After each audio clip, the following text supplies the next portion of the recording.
जंगल का राजा शेर बूढ़ा हो चला था। उसकी शक्ति क्षीण हो गई थी। उसमें इतना बल शेष नहीं था कि जंगल में जाकर शिकार कर सके। इस स्थिति में उसके समक्ष भूखे मरने की नौबत आ गई थी। एक दिन अपनी गुफा में बैठा भूखा शेर सोचने लगा कि यदि यही स्थिति रही तो उसकी मृत्यु निकट है। उसे कोई न कोई उपाय सोचना होगा ताकि बैठे बिठाए ही भोजन की व्यवस्था हो जाए। वह सोचने लगा और कुछ ही देर में उसे एक उपाय सूझ गया। एक चिड़िया की सहायता से उसने पूरे जंगल में अपने बीमार होने की खबर फैला दी। जंगल के राजा शेर के बीमार होने की खबर सुनकर जंगल के जानवर उसका हाल चाल पूछने उसके पास पहुंचने लगे। शेर इसी ताक में था। जैसे ही कोई जानवर उससे मिलने गुफा में प्रवेश करता, वह उसे दबोचकर मार डालता और छककर उसका मांस खाता।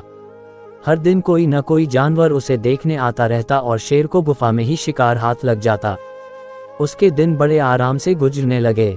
अब उसे भोजन के लिए जंगल में भटकने की आवश्यकता नहीं रह गई थी।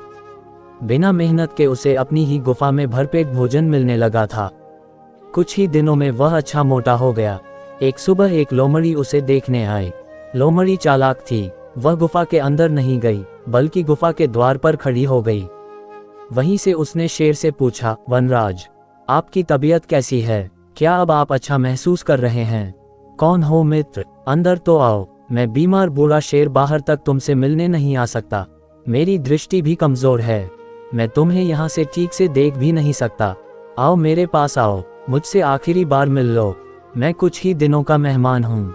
शेर ने फुसलाकर लोमड़ी को गुफा के अंदर बुलाने का प्रयत्न किया। शेर के बोलते समय लोमड़ी बड़े ही ध्यान से गुफा के आसपास का नजारा ले रही थी।